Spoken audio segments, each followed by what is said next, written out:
Hi, everybody tuning in. Welcome to Amped for Women. This is Mary Rogers, and we also have Amy Cimo here.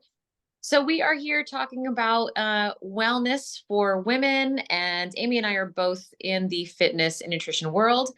And we kind of joined later in life. And if you've been following along, we did kind of a pilot episode, and we got to know my story a little bit more in depth from the last one. And we're going to dive into Amy's story today. Again, Amy and I both kind of joined this industry a little bit later in life. So we have some interesting perspectives on what we're experiencing. And being as women in the industry, that's also unique in itself. So, Amy, hi. Hi. Hi. Let's get to know you a little bit. Um, Yeah. so tell us what you do now, and tell us how what your background was, what you did before that, and how you got to where you are now. Yeah. But so before I do that, I think we're eventually going to have to record just like an intro so that we don't have to introduce ourselves and this podcast every time or this video podcast. But I guess we'll get there down the line, huh? Yeah. Well, I am Amy Cimo. I am a nutritional therapy practitioner, certified nutrition coach, and personal trainer. I've been working in that space for almost exactly 3 years now, training and coaching. I made this shift during COVID. Unfortunately, I was a COVID casualty with work, so I was let go from my job. And during that time, decided to take some time to consider what I really wanted to do. So I made a few shifts. One of those being instead of going back to the corporate space, I decided to do freelance work. So I left digital marketing. That was my background. I was doing digital marketing. So I decided to do that as a freelancer instead. And so now I have some marketing clients where I focus mainly on copywriting or content. So I do a lot of that, and I've been the other shift that I decided to make was into this health and wellness space because it was something that had interested me for a long time. So I'll go into my background a little bit, or my history, I guess. I have been overweight my whole life, back into childhood, and that was something that I struggled with my entire life. Even to the point of I remember I don't even know how old I was, 7 or 8, when my mom had me in Weight Watchers. At the time, it was like parent and kids went, and I'm not sure that they even work with kids that young anymore, which is probably for the best. But I, have been on and off diets pretty much my entire life, or trying to restrict or control my eating. And that was something that I really struggled with until I got to a point where I was finally able to lose a bulk of the weight. And I did that through a very intense program that I probably would not recommend to anyone today. It was a very strict diet, very intense exercise. And knowing what I know now, I wouldn't recommend that to people, but it worked for me. A lot of people, they went through that same process, and just like many other things, put that weight back on right after. But I talk about it because I think that the reason that it worked for me, and at this point I want to say, at my heaviest I was probably around 260. That's the last number that I know, so I may have even been heavier than that, 260, 270 pounds. And that during this program, I was a little bit under that, but I was able to lose about 60 pounds in about 6 months, which is a drastic weight loss in a short amount of time. And then I was actually able to continue and lose more weight on my own. So I lost about 100 pounds, total, and that's where I've pretty much maintained. And I think the reason that that program worked so well for me is because I actually found that I really enjoyed the activity part of it, the exercise. And it was boot camp style, not, some heavy lifting, but kind of like hit strength training, right? And cardio, and worked into it. And it was, quick movements or short bursts of movement in, a 45-minute camp, right? Circuit style. And I was really good at it and I enjoyed it. I figured out that I enjoyed it. I think a lot of people did not enjoy it, so they did not continue doing that. But that was really the start of my, what I say, my modern kind of fitness routine and figuring that out. And I had exercised before that, but pretty much just doing elliptical or cardio. And this was the first time that I was actually doing something with weights. I was doing different types of movement, and it it was good for me. I learned that I was good at that. I wasn't good at running. I didn't want to be a runner at that time, but I was really good at doing these these movements for short bursts of time. So I stuck with that, and I started doing a lot of actually other things because I figured out that I enjoyed that. So I was like, let me see what else I enjoy. So I started doing some cycling. I started doing bar. I think I tried out yoga at that time and I didn't prefer it. I did some Pilates, and I actually eventually did get back into running. I had tried to run before, but I couldn't. But after losing the weight and being physically stronger, I was able to do some running. So I was a runner for a couple of years. I ran 3 half marathons. And after the third one, I was like, okay, that's it. I'm good. I don't need to do any more of that. Still not my strong suit. But yeah, that was my, kind of journey to getting to a point where I can maintain weight loss. And even after that, I still went through a few years of trying to lose weight. I hadn't learned lifestyle yet. And I went through a few more years of, okay, well, I know that this eating this way works for me. So I'm just going to stick to this until I have an event. And then I'm going to go back to it until I have a vacation or something, right? So I was still constantly on this restrict and binge cycle that I would restrict and I would lose the weight, and then I would go on vacation, I would gain it right back, right? And then I go back on this plan. So I went through a few more years of that, and just ultimately got to a place where I was stuck. And I was like, I don't want this. I don't want to live like this. I want to be able to enjoy my life and not feel like I can't go out somewhere with my friends or go to some event because I'm going to be tempted to drink, or I can't eat the food there because I'm on this diet right now. And that really was that created kind of an emotional cycle for me. And eventually I kind of got to a point where I said, you know what, I've got to figure out how to do this in a healthy way and be able to maintain, but enjoy my life and stop worrying about what does the number on the scale look like. Stop worrying about, I have to be a certain size or a certain weight. Like, look how far I've come from where I was. And if this is where I stay, if this is where my body's happy, then I need to be happy about that because I've had such a long journey to this point. So that was about 2018, 19. So I guess what, five or so years ago now that I kind of came to this realization. And after I had gone through that weight loss, I think I did it in a time period where a lot of people weren't really doing it. And people at my office started coming up to me and asking me questions about nutrition or diet or exercise.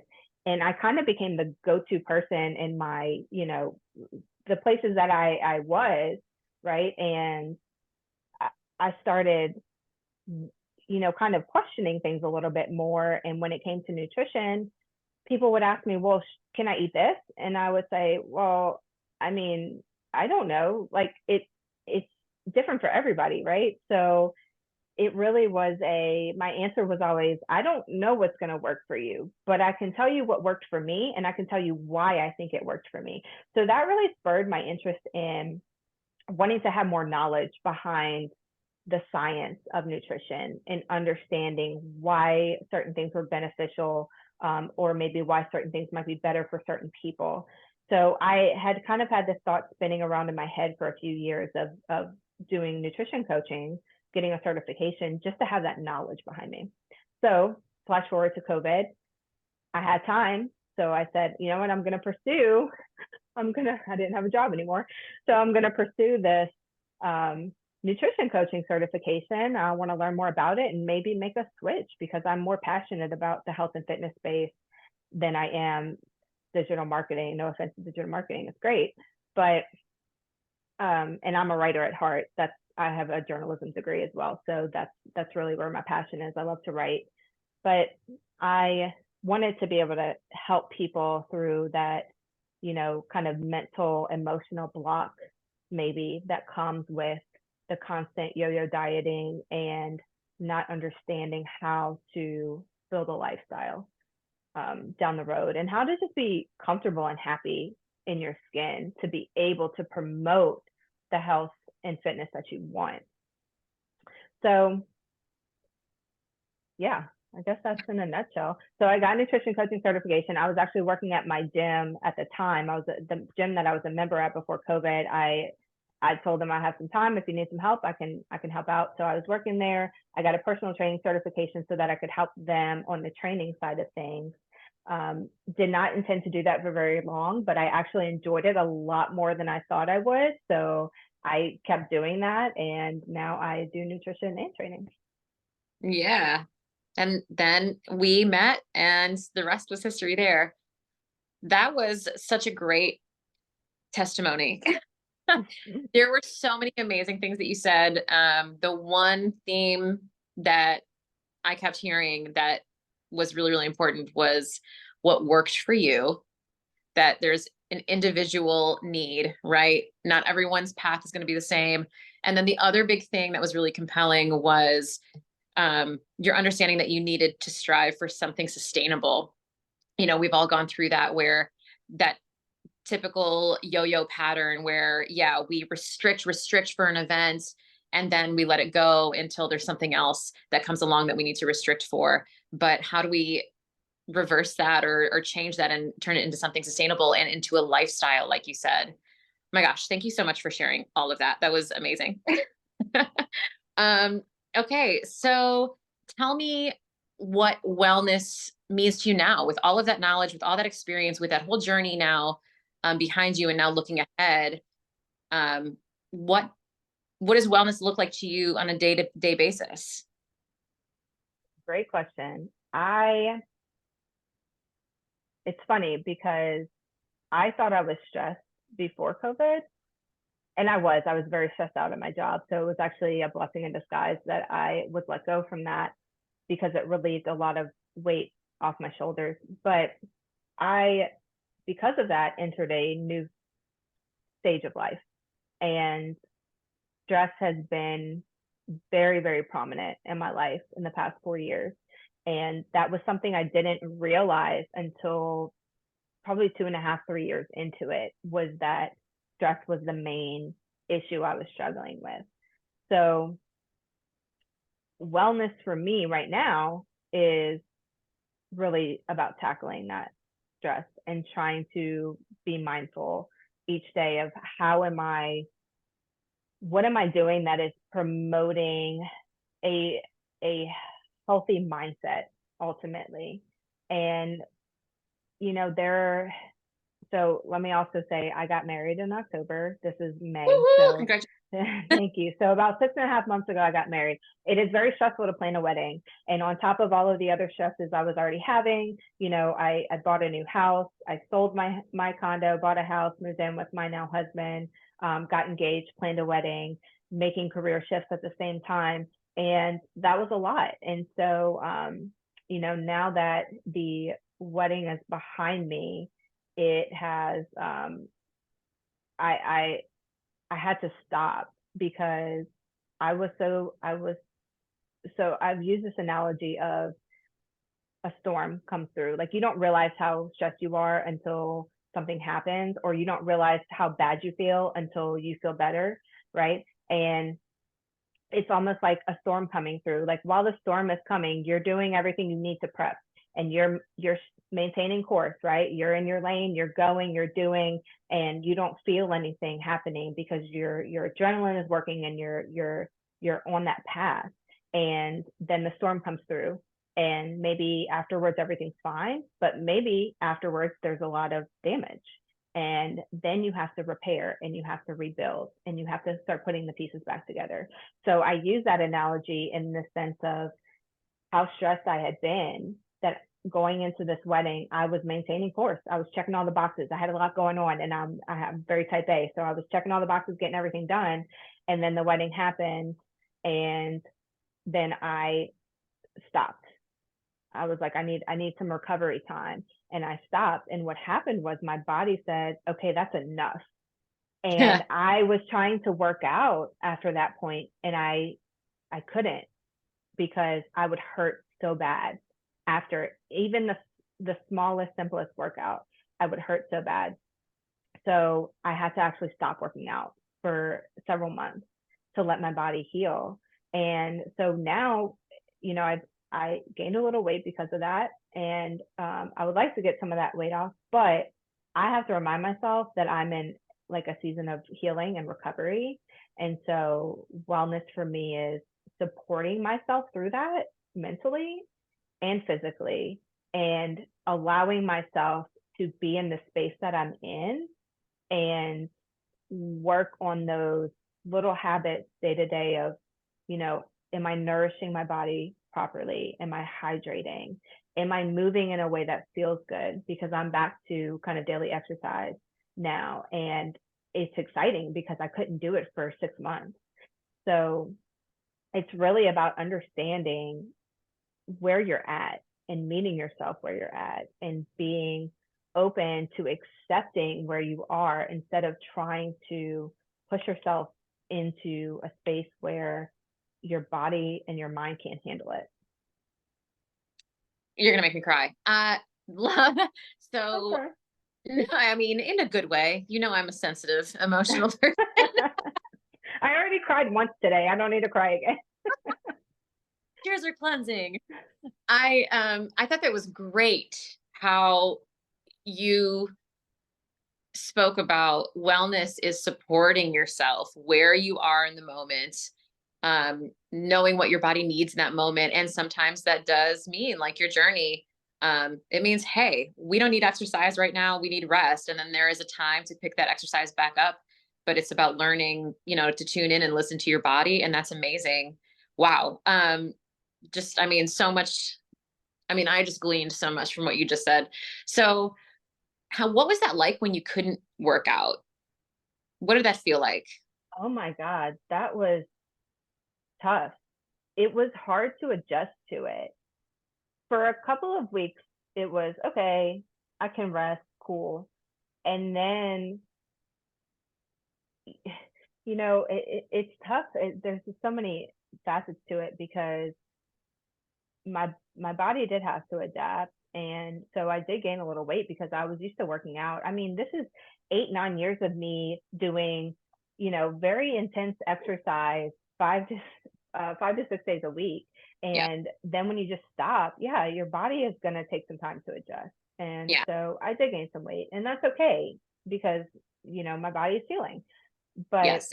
Okay. well, when it was very different for me because, like I said, it had been so many years of me doing this consistently, and it was a way. It's part of my morning routine, so it's really a way for me to start my day, and I feel good about that. So I had to reflect on that and understand there was a reason why, and give myself that grace. But trying to get back into it was even harder because it's that all or nothing mindset. And I kept comparing it to what I was used to. And so if all I could do, I did walk most days, or I tried to walk most days.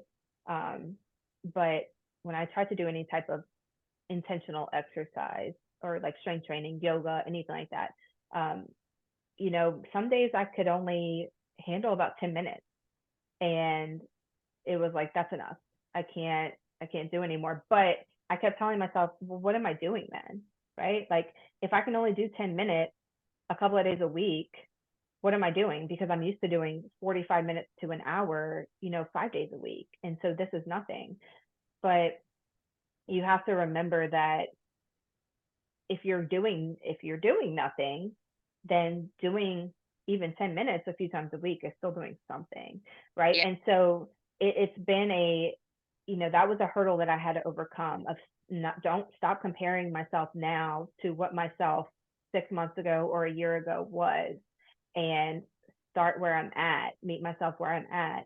And then I've been slowly, incrementally increasing since then. So I did a couple of weeks where I did, okay, maybe 10 minutes 3 times a week, and kept progressively increasing. Now I'm doing 30 minutes of intentional exercise, I need to say 4 to 5 days a week. And I feel good. Had I tried to do that 3 months ago, there's no way I would have been able to handle it. Yeah. So I knew that I recognized that I needed the time to let my body figure it out and get back into it without hurting myself. Yeah. That's great. I love that you keep mentioning meeting yourself where you're at, and accepting where we're at, because we have different needs at different points in our lives, and you needed to rest for a big period of time. And it was interesting because you still found activity or movement or things for your body that did feel good. Like you were resting, but those walks were really nourishing, like you said. And then you started slowly. And I agree that getting back into it, because I have an all or nothing mentality too, getting back into it after, my streak, I broke my streak, that can be really challenging. And I think starting slowly like that is really key. And it, can be really nourishing for just the body too. Like instead of going from zero back to, what we had worked up to, like you said, that might not be the best thing for us.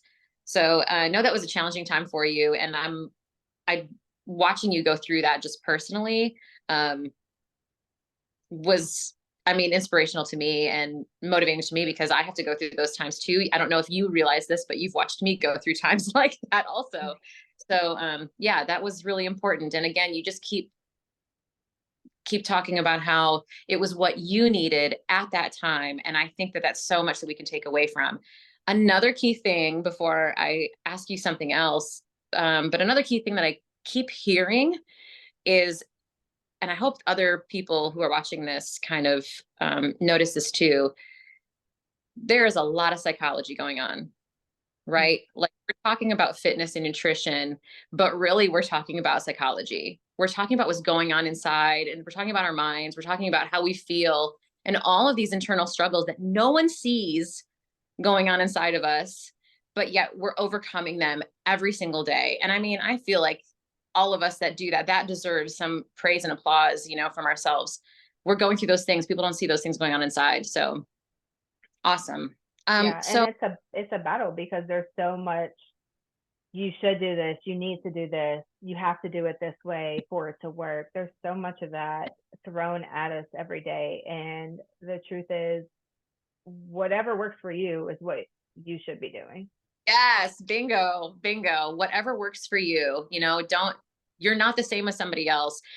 Something that that really opened my eyes. It was like a meme I think I saw, that even if you and I had the exact same schedule, ate the exact same things, did the exact same activity, our bodies would still look different.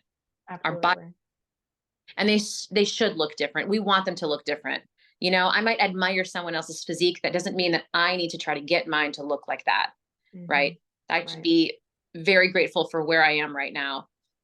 Um, okay, so you have more of the nutrition education. I don't have any nutritional certifications. I have a pretty good understanding just from like, working in my own journey.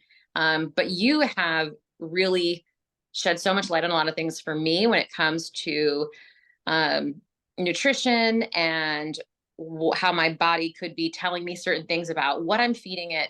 So, in terms of your background in nutrition and your education and personal training and physical movement, what advice would you give to someone who's just starting out? Advice if you're just starting out. Number one, I think we kind of touched on this, but don't push yourself past where you're comfortable or past what your body can handle. This is very typical, especially in the exercise space, is that people want to go from 0 to 100. Mm-hmm. And that is very likely to cause problems with you physically, which is then going to cause mental anguish, right? So if you're doing this workout, you commit to this week and you go, high intense, and you're sore and you're exhausted and you can barely function because of it, then you're just going to, number one, either quit, or Hmm. you're going to be, have this mental anguish about, I can't do this. What's wrong with me? I'm not good enough. And it's going to lead you down a rabbit hole. So respect your body, respect where you're at, and start slowly. Um, Fitness wise, especially nutritionally, start with mindfulness, awareness, understand where you're at, look to where you want to be, but then what are the steps that you need to get there? Start small. Don't try to do too much at once. I know some people, I'm really good at actually going cold turkey, but it's not beneficial for most people. And it's not always been beneficial for me. I mean, there was a time that I did something and I had migraines for 2 weeks because of it. And so Wow. that was not a good experience. But it sometimes is easier for me to just go all in, like that, nutrition wise. But it's also really bad for your body, honestly. So starting with small habits that you can stack on. So, are you drinking enough water? Maybe you start with hydration goals. Then you start with swapping out certain foods, or if you're eating out all the time because we're super busy, right? Maybe you try incorporating one meal at home a day, or maybe even just a few times a week. It looks different for everybody based on where you're at, but mindfulness is really important. So being aware of what your body is feeling and what your body is telling you is something that a lot of people aren't even clued into right now. And so Yeah. that's where I start with a lot of people is, I want you to eat. I want you to minimize your distractions while you're eating. I want you to eat slowly, eat thoroughly, chew thoroughly, and try to recognize your hunger and fullness cues, number one, because we don't even know when we're hungry and when we're not hungry. And from there, it's a lot easier to make those changes because you start understanding what makes you feel good versus what doesn't make you feel so good. And that is different for everybody. And that's not necessarily like eating the cookies over eating the fruit, right? It could be, oh, I eat this banana and it messes with me too much, or I have digestive issues, so I'm going to try eating an apple instead. So it could be as simple as that, but awareness and starting slow, building on small habits. Yeah. That's great advice. That was actually some advice you gave me when you were giving me Mm-hmm. my reflection after my assessment. And it was really interesting when you had told me to sit down and take 3 breaths before I start eating. I couldn't believe how challenging that was. I couldn't Yeah. believe it, but it made a really big difference in my mindfulness. Mindfulness is like a big deal for me as well. And translating that to how I consume my nutrients on a daily basis was just something I hadn't even considered. And so when you pointed that out, I couldn't even believe it. And then that made me consider how much I was chewing, because you also made that recommendation to me. And that was also something just from years of growing up in a big family. Now I'm a busy mom. A Mm-hmm. lot of times I'm just like, inhale, but that's not good. For optimum nutrition and just optimum functioning and productivity, and for my body to feel the best, it would be better if I took that time and, like you said, minimize my distractions, um, chewed thoroughly, and let that be a nourishing time, Mm-hmm. for me in all Exactly. ways, physically and nutritionally, but let it be nourishing to me if I'm eating by myself, a nice quiet time, some peace. If I'm with my family, let it be family space. So I think that's really excellent advice. Yeah. Wow. So, is there anything else that you want to share with us or leave with us? This has been like such an amazing, I'm not kidding you. This has been really great listening to your story. And I've never really heard you say it in those words in that sequence before. So it was like hearing it for the first time. But what else do you want to leave us with?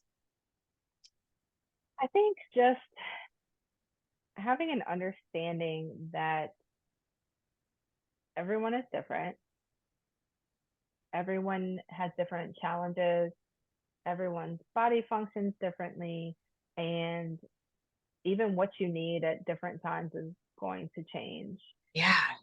So, really tuning into yourself and being aware of your body and understanding what is beneficial for you, whether it's through food, nutrition, through activity or movement, or through, mental and emotional support is really important to try to do this thing we call life, Yeah. right? And because it is hard sometimes. There are Yeah. some tough days. No Yeah. matter no matter what you do, there's tough days. I mean, we experience that too. So just 100%. knowing that we're all in the same place and we're all navigating through it, but it looks different for everybody. So don't compare yourself to people. Don't try to, mimic what other people are doing. Do things because it makes sense for you. Yeah. That's excellent. Wow. Well, that was so great to listen to. I can't wait to share this with everybody I know, actually. So, well, I hope that everybody enjoyed that. I hope that we have people who are watching us on this particular journey that we're on, starting this podcast. And I'm really excited to dive into deeper topics with you and also get some feedback from people about what they want to hear and what they think about what we're saying and about our stories and about future conversations. So, Yeah. um, So now that we have these intros out the way, we'll start getting into some more general topics, not necessarily about us anymore, but on the next one, we'll start getting into some stuff. We don't have anything specific lined up yet. We'll figure that out, but it'll be out there. So if there's something you want to hear or contribute to, chime in about, let us know. Drop a comment, subscribe, and keep us in the loop. Absolutely. And like she said, I'm just going to reiterate, like and subscribe. Share with your pals. All right, guys. Well, thank you so much, Amy, for sharing all that with us. That was wonderful. And we can't wait to see you guys again. Absolutely. See you guys. Signing Bye. off.